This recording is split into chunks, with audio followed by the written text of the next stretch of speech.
बिस्मिल्लाहिर्रहमानिर्रहीम। Dear students of class 10th, ये हमारा केमिस्ट्री का लेक्चर नंबर 7 है, जिसमें हमने चैप्टर नंबर 1 की एक्सरसाइज केमिकल इक्विलिब्रियम का पार्ट 2 डिस्कस करना है। इससे पहले जब हमने लास्ट लेक्चर में एक्सरसाइज स्टार्ट की थी तो हमने एक्सरसाइज के क्वेश्चन नंबर 4 तक जो हैं वो क्वेश्चन सॉल्व किए थे।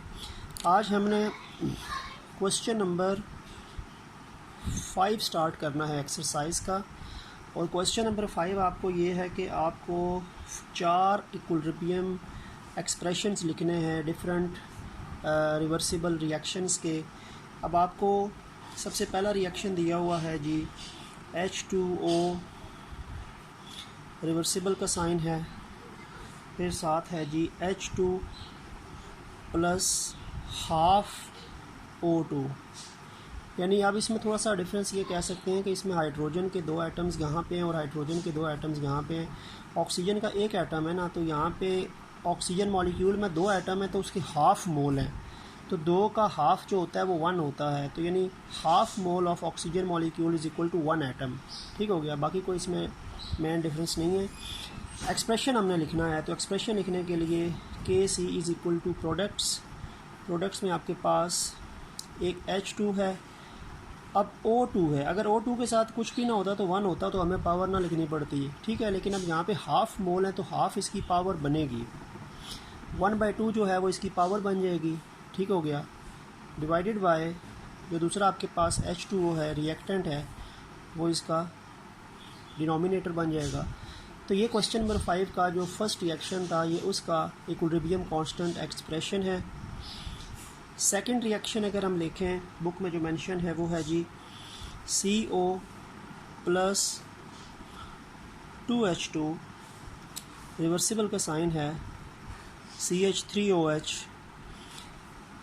इसका भी एक्सप्रेशन बना लेते हैं, कोई इतनी मुश्किल बात नहीं है। प्रोडक्ट ऊपर आ जाएगा। प्रोडक्ट CH3OH एक ही कंपाउंड है, क्योंकि CH3OH के दरमियान किसी जगह पे प्लस का साइन नहीं है जो दो डिफरेंट चीज़ों को डिफरेंशिएट करे, तो ये एज अ होल एक ही कंपाउंड है, तो ये एक ही प्रोडक्ट है जिसको हमने ऊपर लिख दिया। डिवाइडेड बाय रिएक्टेंट, एक रिएक्टेंट CO है, एक रिएक्टेंट 2H2 है, तो 2 जो शुरू में होता है वो मोल्स होता है, वो पावर बन जाती है, तो 2 जो है वो स्क्वायर बन के पावर में आ जाएगा। ठीक हो गया, तो ये आपका सेकंड रिएक्शन हो गया। 4 रिएक्शंस हैं। फर्स्ट रिएक्शन के एक्सप्रेशन ये है, सेकंड रिएक्शन का एक्सप्रेशन ये है। इसी तरह हम थर्ड और फोर्थ रिएक्शन की एक्सप्रेशन बनाते हैं। फिर हम नेक्स्ट क्वेश्चन की तरफ जाते हैं। तीसरा रिएक्शन जो आपको गिवन है, the third reaction of the question number 5 is COCl2 reversible CO plus Cl2। ठीक है, यानी ये आपके पास रिएक्शन है। कार्बन, ऑक्सीजन और क्लोरीन ये कंपाउंड है, ये डिकम्पोज होगा तो कार्बन मोनोऑक्साइड बनेगी प्लस क्लोरीन बनेगी। क्लोरीन जो है वो Cl2 हेलोजन है, यानी मॉलिक्यूल की फॉर्म में होता है, Cl2 की फॉर्म में होता है। इसका भी एक्सप्रेशन बना लेते हैं। एक्सप्रेशन बना लें, CO भी ऊपर आ जाएगा, प्लस का मतलब है ये दूसरा प्रोडक्ट है, तो Cl2 अलग ब्रैकेट में आएगा। अगर ये CO Cl2 एक ही होता, प्लस ना होता, तो एक इकट्ठा एक सिंगल ब्रैकेट में लिखा जाता। और प्रोडक्ट ऊपर लिख दिया, रिएक्टेंट CO Cl2 जो है वो नीचे आ जाएगा। ठीक है, यानी ये रिएक्टेंट नीचे आ जाएगा, प्रोडक्ट ऊपर आ जाएंगे। ये थर्ड का एक्सप्रेशन बन जाएगा। फिर चौथे का एक्सप्रेशन बना लेते हैं, 4HCl प्लस O2, रिवर्सिबल का sign 2Cl2 plus 2H2O। 4 moles hydrochloric acid और 1 मोल ऑक्सीजन मॉलिक्यूल कंबाइन किए, 2 मोल्स क्लोरीन बनी, 2 मोल्स वाटर बना। इसका एक्सप्रेशन बना लेते हैं। प्रोडक्ट ऊपर आएगा, Cl2 के शुरू में 2 लगा है, ये जो 2 है ये पावर बन जाएगी। H2O के शुरू में भी 2 लगा है, तो H2O की 2 पावर बन जाएगी। डिवाइडेड बाय रिएक्टेंट में आते हैं, HCl के स्टार्ट में 4 लगा है, तो 4 इसकी पावर बन जाएगी। प्लस का मतलब है ये दूसरा प्रोडक्ट है, तो वो अलग स्क्वायर ब्रैकेट में आएगा। O2 O2 के साथ कुछ भी नहीं लगा तो हमने पावर भी कुछ नहीं बनाई। ठीक हो गया। तो ये आपका फोर्थ रिएक्शन है इक्विलिब्रियम कांस्टेंट एक्सप्रेशन के हवाले से। ये थर्ड है और दो जो हमने इसे पहले डिस्कस किए हैं। तो ये आपका क्वेश्चन नंबर 5 है कि आपको 4 रिएक्शंस दिए गए हैं और इनके हमने इक्विलिब्रियम कांस्टेंट एक्सप्रेशन बनाने थे, जो हमने बना लिए, जो हमने लॉ ऑफ मास एक्शन में डिराइव किए थे। अब आते हैं जी क्वेश्चन नंबर 6 की तरफ। क्वेश्चन नंबर 6 ये है कि आपको 4 इक्विलिब्रियम यानी रिवर्सिबल रिएक्शन दिए गए हैं और आपने यूनिट्स निकालनी है। You have to write the units of equilibrium constant for the 4 reactions that are given in your exercise chapter number 1 page number 19 question number 6। पहला रिएक्शन दिया हुआ है जी COCl2 रिवर्सिबल CO + Cl2। अच्छा, आसान तरीका है। सबसे पहले आप एक्सप्रेशन बना लें। एक्सप्रेशन आप बना लेते हैं क्योंकि आप लोग अंडरस्टैंडिंग होगी अब तक। ये आपका एक्सप्रेशन बन गया। एक्सप्रेशन बनने के बाद हम क्या करते हैं कि ब्रैकेट के अंदर जो रिएक्टेंट्स प्रोडक्ट्स होते हैं इनके बजाय हम मोल पर डेसीमीटर क्यूब लिख लेते हैं, जो एक्टिव मास को रिप्रेजेंट करता है। ये एक दफ़ा मोल पर डेसीमीटर क्यूब आएगा, यहाँ पे भी एक दफ़ा मोल पर डेसीमीटर क्यूब आएगा, नीचे भी एक दफ़ा मोल पर डेसीमीटर क्यूब आएगा। ठीक हो गया। यानी ये आपके पास हमने वैल्यूज़ लिख दी हैं। इसके बाद देखें ये और ये एक कद कैंसिल हो जाएगा, ऊपर नीचे अगर सेम चीज़ें हैं तो कैंसिल हो जाती हैं। पीछे आपके पास यूनिट बचेगी मोल पर डेसीमीटर क्यूब। अब यहाँ पे वो ब्रैकेट में है, लेकिन जब आखिर में एक चीज़ बच जाती है तो यूनिट बनती है तो हम उसको ब्रैकेट में नहीं लिखते। तो यानी आपके पास इक्विलिब्रियम कांस्टेंट की जो यूनिट है इस रिएक्शन के लिए COCl2 रिवर्सिबल CO + Cl2, इसकी यूनिट आपके पास बनेगी मोल पर डेसीमीटर क्यूब। ठीक हो गया। नंबर 2 पे आते हैं। इनकी प्रैक्टिस आपने ख़ुद भी करनी है। मुख्तलिफ़ रिएक्शंस लिख के खुद भी प्रैक्टिस करेंगे तो ये चीज़ें आपको क्लियर होंगी, क्योंकि ये प्रैक्टिस मांगती हैं। केमिस्ट्री भी just like physics and mathematics, इसमें रिएक्शन जब भी आएंगे तो प्रैक्टिस आपको करनी पड़ेगी। सेकंड रिएक्शन है H2 + I2 रिवर्सिबल 2HI। इसका भी कांस्टेंट की वैल्यू लिखनी है, इक्विलिब्रियम कांस्टेंट की यूनिट लिखनी है। पहले एक्सप्रेशन बनाना है। एक्सप्रेशन आपने बना लिया, 2 स्क्वायर बन जाएगा, जो पावर बन जाएगी मोल्स। पीछे आपके पास H2 आ गया और आपके पास I2 आ गया। ठीक हो गया। इसके बाद हम इनकी मोल पर डेसीमीटर क्यूब वाली वैल्यू लिखेंगे एक्टिव मास की। ऊपर क्योंकि ब्रैकेट के साथ स्क्वायर है तो यहाँ पे भी स्क्वायर आ जाएगा। नीचे बगैर स्क्वायर के मोल पर डेसीमीटर क्यूब 2 दफ़ा आएगा।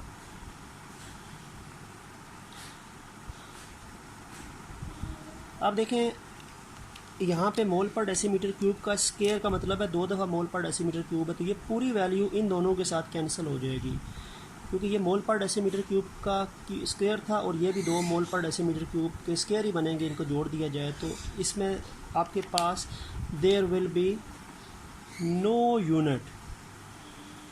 इसमें इस एक्सप्रेशन में जो अब आपके पास वैल्यू डिराइव होगी इक्विलिब्रियम कांस्टेंट की यूनिट की, तो कोई भी यूनिट नहीं बनेगी। और रीज़न क्या है, यहाँ पे number of moles of reactant 1 + 1 2 हैं और प्रोडक्ट के मोल भी 2 हैं। प्रोडक्ट और रिएक्टेंट के मोल से बराबर होते हैं तो इक्विलिब्रियम कांस्टेंट की कोई भी यूनिट नहीं बनती। ठीक हो गया। अब आते हैं जी क्वेश्चन नंबर 6 के पार्ट नंबर 3 की तरफ। पार्ट नंबर 3 पे अगर हम आते हैं तो उसमें क्या है, पार्ट नंबर 3 में 2H2 + O2 रिवर्सिबल का साइन 2H2O। ठीक है, निकालनी यही यूनिट ही है, क्वेश्चन वही है। एक्सप्रेशन बना लें, प्रोडक्ट आ जाएगा ऊपर, 2 पावर बन जाएगी, स्क्वायर बना देगी इसको। नीचे रिएक्टेंट आएंगे, H2 के साथ 2 लगा है शुरू में, वो पावर बन जाएगी। O2 की कोई पावर नहीं बनेगी, 1 है, उसको हम लिखते नहीं हैं। ऊपर लिख देंगे जी मोल पर डेसीमीटर क्यूब का 2 स्क्वायर, नीचे भी एक दफ़ा मोल पर डेसीमीटर क्यूब का स्क्वायर, और एक दफ़ा आएगा जी मोल पर डेसीमीटर क्यूब सिंगल एक ही दफ़ा विदाउट एनी स्क्वायर। ये मोल पर डेसीमीटर क्यूब का स्क्वायर, ये मोल पर डेसीमीटर क्यूब का स्क्वायर कैंसिल हो गया, ठीक हो गया। ऊपर बचा 1, नीचे बचा मोल पर डेसीमीटर क्यूब फ्रैक्शन की फॉर्म में। पोजीशन चेंज कर दें, इसको ऊपर ले जाएं, 1 को नीचे ले आएं। मोल +1 से -1 हो जाएगा, डेसीमीटर -3 से +3 हो जाएगा, ठीक है। तो ये आपकी यूनिट बन जाएगी मोल -1 डेसीमीटर +3 फॉर दिस रिएक्शन। अब आते हैं जी फोर्थ और लास्ट रिएक्शन की तरफ, question number 6 exercise chapter number 1, and that is basically N2 plus 2O2, it will gives you 2NO2। Expression बना लें। NO2 के स्टार्ट में 2 मोल्स हैं, वो इसकी पावर बन जाएगी। N2 ऐसे ही आ जाएगा, स्टार्ट में कुछ भी नहीं है तो 1 है तो मोल वैसे ही रहेंगे। O2 के शुरू में 2 है तो वो पावर बन जाएगी, ठीक हो गया। अब इनके बारे में लिख लेते हैं मोल पर डेसीमीटर क्यूब की वैल्यू में इनको। तो ऊपर मोल पर डेसीमीटर क्यूब का स्क्वायर आ जाएगा, नीचे एक दफ़ा मोल पर डेसीमीटर क्यूब ऐसे ही आएगा, और एक दफ़ा मोल पर डेसीमीटर क्यूब का यहाँ पे भी स्क्वायर आ जाएगा, ठीक हो गया। ये पूरी स्क्वायर वाली वैल्यू इस पूरी स्क्वायर वाली वैल्यू से कट जाएगी।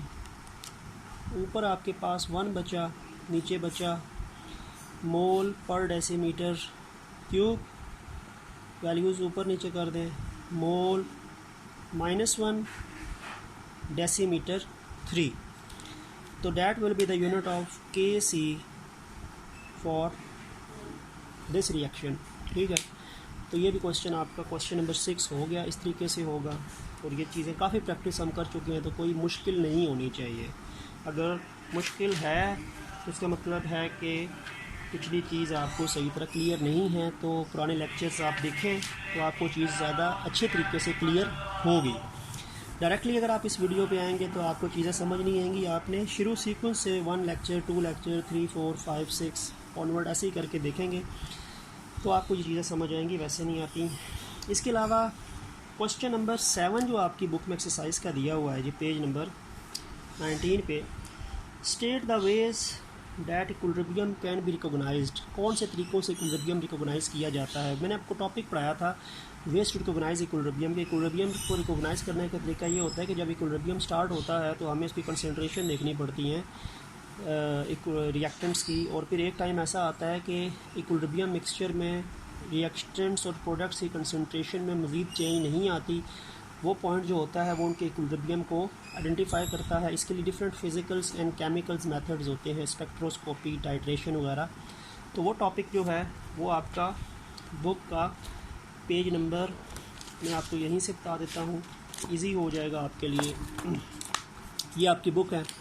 क्वेश्चन नंबर 7 का आंसर जो आपका बनेगा वो बनेगा, ये ways to recognize equilibrium heading डली हुई है, और इसमें equilibrium state of a chemical reaction can be determined by determining concentration of the reactants and products at regular intervals when constant concentrations of products and reactants are observed, the reaction is at equilibrium. This can be done by different physicals as well as chemical methods such as titration, spectroscopy, etc.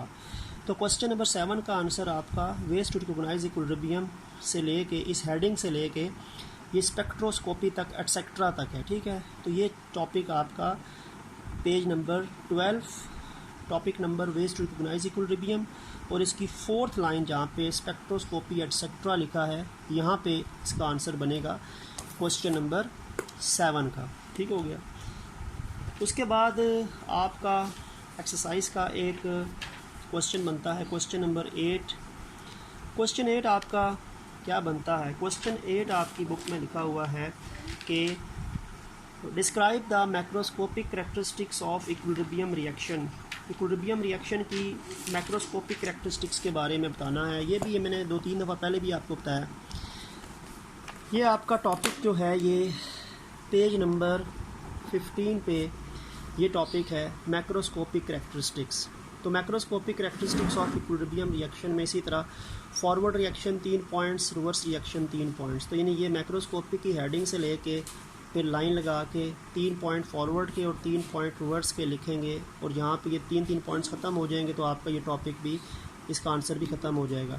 तो ये heading है, फिर forward reaction के 3 points, reverse reaction के 3 points. तो that is the your answer of the question number 8 which is page number 15 में जिसका answer आपको दिया हुआ। ठीक हो गया। तो यानी ये तो 2 क्वेश्चन थे कि हम पहले डिस्कस कर चुके हैं, तो मैंने इसीलिए बुक से ही आपको बता दिया कि इनके आंसर्स यहाँ से बनेंगे, बजाय इसको दोबारा लिखें। तो क्योंकि हम पहले भी 2 दफ़ा इनको डिस्कस कर चुके हैं।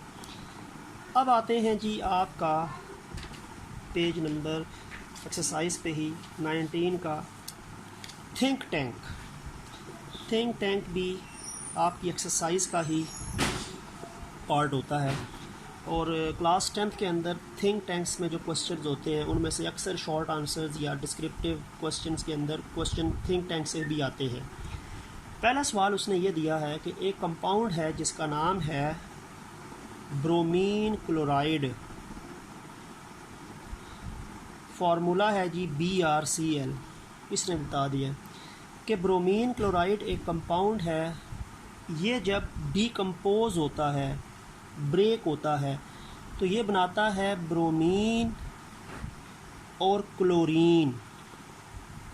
यानी ब्रोमीन क्लोराइड कंपाउंड जब भी डीकम्पोज होगा, इसको डीकम्पोज करने के लिए मे बी हीट देना पड़े या कुछ और इसको स्ट्रेस देनी पड़े, तो ब्रोमीन क्लोराइड कंपाउंड डीकम्पोज होने के बाद 2 चीज़ें बनाएगा, ब्रोमीन और क्लोरीन। ठीक है।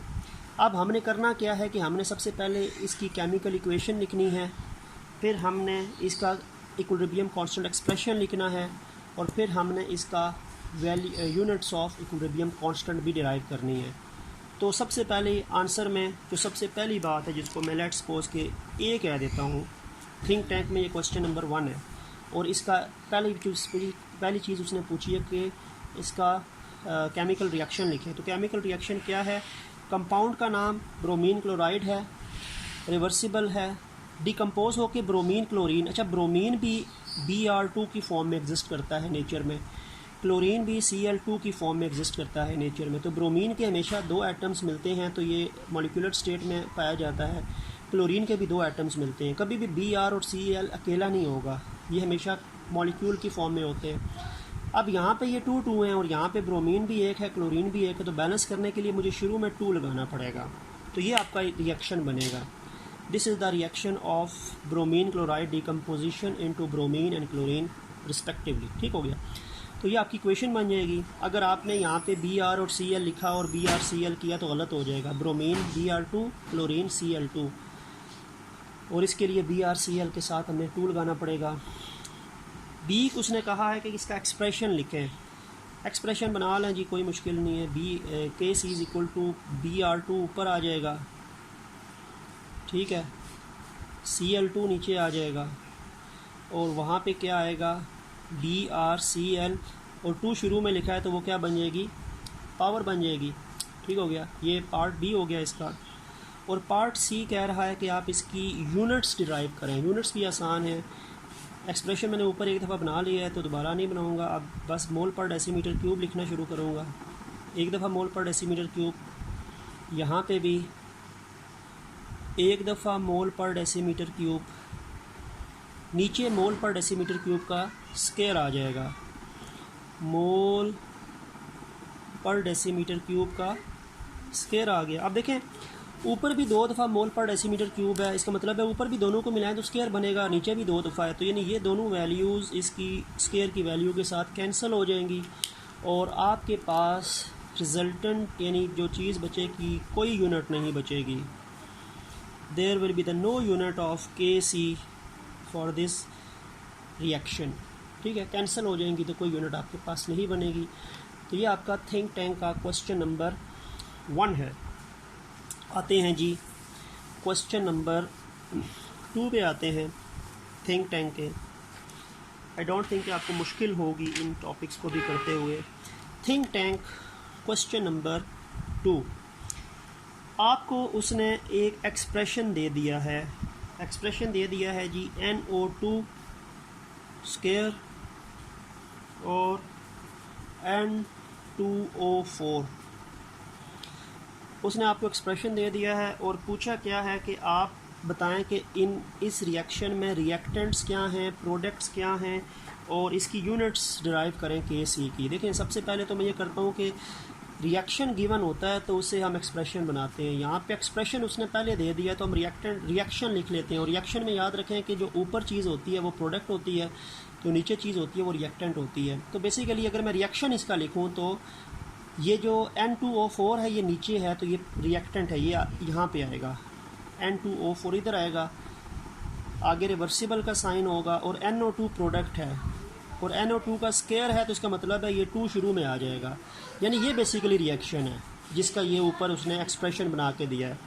और उस हिसाब से अगर हम देखें तो ये जो NO2 है ना, ये प्रोडक्ट है ना, यानी NO2 जो है वो प्रोडक्ट है, ये चीज़ जो है दिस इज़ द प्रोडक्ट, ठीक है। और ये जो पहले है दैट इज़ द रिएक्टेंट, ये रिएक्टेंट, तो ये नीचे वाली चीज़ है, ये बात रिएक्टेंट है। तो प्रोडक्ट NO2 के 2 मोल्स हैं, NO2 के 2 मोल्स प्रोडक्ट हैं और N2O4 जो है वो रिएक्टेंट है। तो रिएक्शन पहले आप लिख लें तो रिएक्शन से आपको अंदाज़ा हो जाएगा कि रिएक्टेंट और प्रोडक्ट कौन कौन से हैं। ठीक हो गया, ये इसका पार्ट ए कह सकता हूँ। पार्ट बी पे कहते हैं जी इसका यूनिट्स डिराइव करें जी, इक्विलिब्रियम कांस्टेंट की यूनिट्स डिराइव करें। देखिए यूनिट्स डिराइव कर लेते हैं, एक्सप्रेशन ऊपर बनाए, चले मैं एक दफ़ा लिख लूँ दोबारा। NO2 उसने खुद ही आपको बना के दिया है, N2O4 ये आपके पास एक्सप्रेशन बना है। नीचे हम मोल पर डेसीमीटर क्यूब की वैल्यूज़ लिख लेते हैं। मोल पर डेसीमीटर क्यूब का स्केयर हो जाएगा एक दफ़ा, क्योंकि ऊपर भी स्केयर है, और नीचे हो जाएगा मोल पर डेसीमीटर क्यूब। ठीक हो गया, और थोड़ा सा ये स्केयर इसके एक के साथ कैंसिल हो जाएगा, पीछे 1 मोल पर डेसीमीटर क्यूब तो बच गया ना, क्योंकि 2 मोल पर डेसीमीटर क्यूब ऊपर थे, 1 नीचे था, तो स्केयर के 1 के साथ कैंसिल कर दिया, पीछे आपके पास रह गया जी मोल पर डेसीमीटर क्यूब। तो ये आपकी यूनिट भी बन जाएगी, मोल per decimeter cube, value of unit of Kc for this reaction. Question number 2 of the think tank. ठीक हो गया, अब आते हैं जी क्वेश्चन नंबर 3 की तरफ। क्वेश्चन 3 की तरफ आते हैं। 3 और 4 2 क्वेश्चन ही रह गए, फिर ये चैप्टर हमारा ख़त्म हो जाएगा।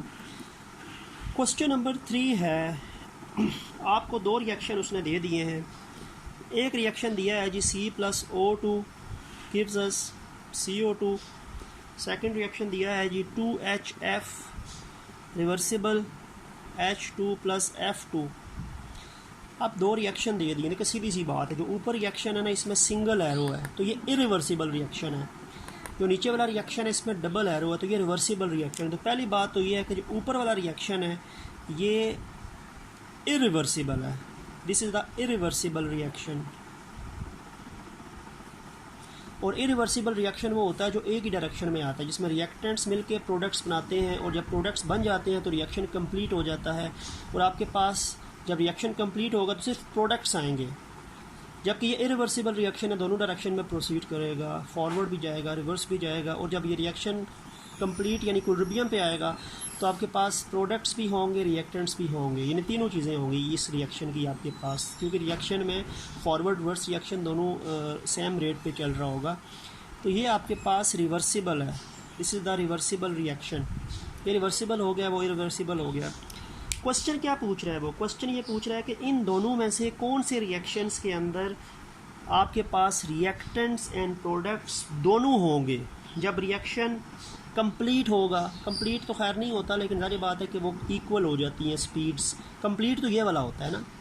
अब इसमें देखें, ये जो ऊपर वाला रिएक्शन है ना, ये इरिवर्सिबल रिएक्शन है, और ये जब कंप्लीट होगा तो इसमें सिर्फ आपके पास प्रोडक्ट्स होंगे CO2। C और प्लस O2 अलग अलग नहीं होगा, क्योंकि ये दोनों मिल के कंज्यूम हो के ये बना चुके होंगे। ठीक हो गया। लेकिन सेकंड रिएक्शन जो है ना, इसका आंसर जो होगा वो ये ऐसे होगा कि ये जो रिएक्शन है 2HF रिवर्सिबल H2 + F2, ये वाला जो रिएक्शन है, रिएक्शन नंबर 2, कि ये जो रिएक्शन है ना, हम लिख देंगे कि this is a reversible reaction, this is a reversible reaction and it contains both reactants and products in equilibrium mixture। ये रिएक्शन जो है वो रिवर्सिबल रिएक्शन है और इस रिएक्शन में आपके पास रिएक्टेंट्स प्रोडक्ट्स दोनों होंगे जब आपके पास रिएक्शन इक्विलिब्रियम स्टेट पे आएगा। यानी अगर हम इक्विलिब्रियम मिक्सचर को लेंगे और उसको ऑब्ज़र्व करेंगे तो आपके पास H2NF2 भी होगा और HF भी होगा। हाइड्रोजन फ्लोराइड के 2 मोल्स भी होंगे और हाइड्रोजन और फ्लोरीन अलग अलग भी होंगे, ठीक है। यानी product and reactants both are होंगे। ऊपर वाला रिएक्शन इसलिए नहीं है क्योंकि इसमें सिर्फ आपके पास प्रोडक्ट्स होंगे, क्योंकि ये इरिवर्सिबल है। नीचे वाले रिएक्शन में आपके पास रिएक्टेंट्स भी होंगे प्रोडक्ट्स पे। तो आंसर यहाँ से शुरू करेंगे कि ये वाला रिएक्शन जो है ये रिवर्सिबल रिएक्शन है और इसमें प्रोडक्ट्स रिएक्टेंट्स दोनों होंगे इक्विलिब्रियम मिक्सचर में, ठीक हो गया। अब आते हैं जी इसका बिल्कुल लास्ट जो क्वेश्चन है उसकी तरफ आते हैं। लास्ट क्वेश्चन जो है question number 4 of the think tank. Question 4 आपको ये कहता है कि एक कंपाउंड होता है जी कोबाल्ट क्लोराइड COCl3। ये O छोटा है तो ये कोबाल्ट को बनाता है। अगर O बड़ा होता तो ऑक्सीजन होता, लेकिन ये O छोटा है तो ये कोबाल्ट, COA की एलिमेंट कोबाल्ट की रिप्रेजेंटेशन है, ठीक है। तो cobalt chloride dot 6H2O। Cobalt chloride के साथ पानी के 6 मॉलिक्यूल अटैच हैं और ये 6 पानी के मॉलिक्यूल्स ये मॉइस्चर एब्जॉर्ब करेगा या पानी के मॉलिक्यूल्स को जब ये एब्जॉर्ब करेगा तो 6 वाटर के मॉलिक्यूल्स इसके साथ फिज़िकली अटैच रहते हैं। तो ये कोबाल्ट क्लोराइड की एक हाइड्रेटेड फॉर्म है। हाइड्रेटेड का मतलब है कि वाटर इसके साथ ऐड है, ठीक है, और पानी के 6 मॉलिक्यूल्स को ये अपने साथ कंबाइन करवाता है। और ऐसे कंपाउंड कहलाते हैं हाइग्रोस्कोपिक कंपाउंड जो नमी को एब्जॉर्ब करते हैं। जैसे CuSO4 के साथ भी वाटर के 5H2O होते हैं, CaSO4 के साथ पानी के 2 वाटर के मॉलिक्यूल्स होते हैं। तो मुख्तलिफ़ कंपाउंड्स हैं जिनके साथ पानी के मॉलिक्यूल्स अटैच होते हैं, they are known as hygroscopic compounds. और जो पानी के मॉलिक्यूल्स उनके साथ अटैच होते हैं वो कहलाते हैं वाटर ऑफ क्रिस्टलाइजेशन। ये वाटर ऑफ क्रिस्टलाइजेशन कहलाते हैं क्योंकि ये इनके अंदर इन सॉल्ट्स का एक पार्ट होते हैं, ठीक हो गया। अब कोबाल्ट क्लोराइड के साथ पानी के 6 मॉलिक्यूल्स हैं तो उस टाइम इसका कलर जो होता है ये पिंक होता है, पिंक क्रिस्टल्स होते हैं। यानी ये पिंक क्रिस्टल्स होता है कोबाल्ट क्लोराइड जब पानी के 6 मॉलिक्यूल्स होते हैं, ठीक हो गया। हाँ, अगर क्या किया जाए, अगर मैं इस कंपाउंड को हीट करूं, टेम्परेचर बढ़ाऊं, तो वाटर के 6 मॉलिक्यूल जो इसके साथ अटैच हैं वो इवेपोरेट हो जाएंगे। पीछे आपके पास बचेगा COCl3 और 6H2O अलग हो जाएंगे। यहाँ पे डॉट H2O है, यानी ये H2O इसका पार्ट है, लेकिन अब मैंने प्लस कर दिया है क्योंकि ये दोनों चीज़ें फ़िज़िकली सेपरेटेड हो चुकी हैं। अब जब इसको हम हीट करते हैं तो हीट करने के बाद आपके पास COCl3 H2O को रिलीज़ करता है हाइड्रेशन डिहाइड्रेशन की वजह से। उस टाइम कलर जो इसका हो जाता है, उस टाइम ये ब्लू बन जाता है। उस टाइम ये इसका कलर जो है वो ब्लू क्रिस्टलाइन फॉर्म में आ जाएगा। पहले ये पिंक क्रिस्टलाइन फॉर्म में आता है 6 वाटर के मॉलिक्यूल्स के साथ। हीट दें तो वाटर के 6 मॉलिक्यूल्स कोबाल्ट क्लोराइड रिलीज़ करेगा, डिहाइड्रेट होंगे, एवेपोरेट होंगे, ये COCl3 अकेला रह जाएगा। यानी आपके पास रिएक्शन कुछ इस तरह बनेगा, COCl3 के 6 पानी के मॉलिक्यूल साथ जुड़े हुए हैं, आपने इसको हीट किया, हीट करने के बाद COCl3 के साथ से H2O के 6 मॉलिक्यूल्स अलग हो गए हैं। यानी वाटर के 6 मॉलिक्यूल्स सेपरेट हो गए हैं, अलग हो गए। और फ़र्क क्या है कि यहाँ पे ये पूरा एक सिंगल कंपाउंड था, वाटर के मॉलिक्यूल इसके साथ ही थे, तो कलर इसका पिंक था और यहाँ पे COCl3 अलग हो गया है। प्लस का मतलब है ये अब अलग चीज़ हो गई है, तो कलर जो है वो ब्लू हो गया है। क्वेश्चन वो ये कह रहा है कि क्या ये जो कलर चेंज आता है वाटर के एडिशन या वाटर की रिमूवल से, तो क्या हम कोबाल्ट क्लोराइड को as a test for water presence के तौर पे यूज़ कर सकते हैं, यानी वाटर की प्रेजेंस के या वाटर की एब्सेंस के लिए क्या हम कोबाल्ट क्लोराइड को यूज़ कर सकते हैं? तो यस, हम यूज़ कर सकते हैं कोबाल्ट क्लोराइड। अगर वाटर जिस जगह पे पानी होगा कोबाल्ट क्लोराइड का कलर पिंक हो जाएगा, जिस जगह पे वाटर नहीं होगा या जहाँ पे पानी की एब्सेंस होगी तो वहाँ पे ब्लू कलर का होगा, और जहाँ पे पानी मौजूद है तो वहाँ पे ये पिंक हो जाएगा। तो as a test for water के लिए हम कोबाल्ट क्लोराइड को यूज़ कर सकते हैं। Presence and absence of water के लिए हम कोबाल्ट क्लोराइड सॉल्ट को यूज़ कर सकते हैं। तो वाटर की प्रेजेंस में ये पिंक कलर शो करेगा, वाटर की एब्सेंस में ये ब्लू कलर शो करेगा। तो जहाँ पे COCl3 ब्लू कलर का होगा it means that there is no water at that place, और जहाँ पे ये पिंक कलर का होगा इसका मतलब है कि वहाँ पे पानी जो है वो मौजूद है।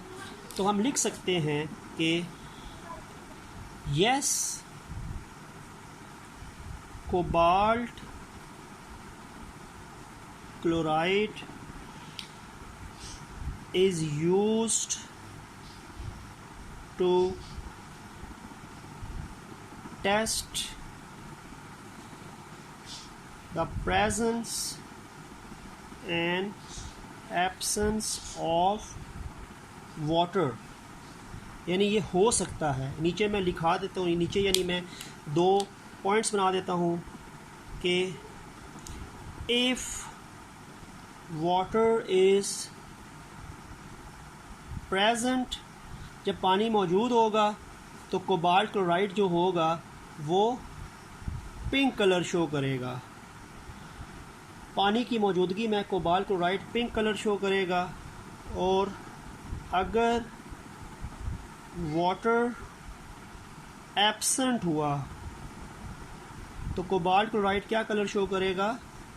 ब्लू कलर शो करेगा। तो यानी हो सकता है पानी की इसके साथ अटैचमेंट इसको पिंक बना देती है, पानी की इसके साथ एब्सेंस इसको ब्लू बना देगी। तो यानी हो सकता है कि वाटर की प्रेजेंस जहाँ पे भी है वहाँ पे ये पानी के 6 मॉलिक्यूल्स वहाँ से लेके अपटेक करके पिंक हो जाएगा, और जहाँ पे पानी मौजूद नहीं होगा तो वहाँ पे ये ब्लू कलर का होगा। तो यानी yes, it can be use to test the water presence and absence. तो इस तरह करके आपका इसका आंसर बन जाएगा। यहाँ पे हमारा question number 4 exercise chapter number 1 think tank complete हो गया, यानी चैप्टर भी हमारा समअप हो गया। तो उम्मीद है कि ये टॉपिक्स तमाम के तमाम चैप्टर 1 के एक्सरसाइज के और इसके अलावा जो बीच में टॉपिक्स थे वो सारे आपको क्लियर हो गए होंगे। तो इंशाल्लाह नेक्स्ट वीडियो में नेक्स्ट लेक्चर जो होगा वो हमारा चैप्टर नंबर 2 के मुतालिक होगा वीक 3 में। ये हमारा वीक 2 का आखिरी लेक्चर था, और ओवरऑल ये हमारा लेक्चर नंबर 7 बनता है। ठीक है, तो नेक्स्ट वीडियो तक, नेक्स्ट टॉपिक्स तक अल्लाह हाफिज़। उम्मीद है कि आपको ये लेक्चर समझ आ गया होगा।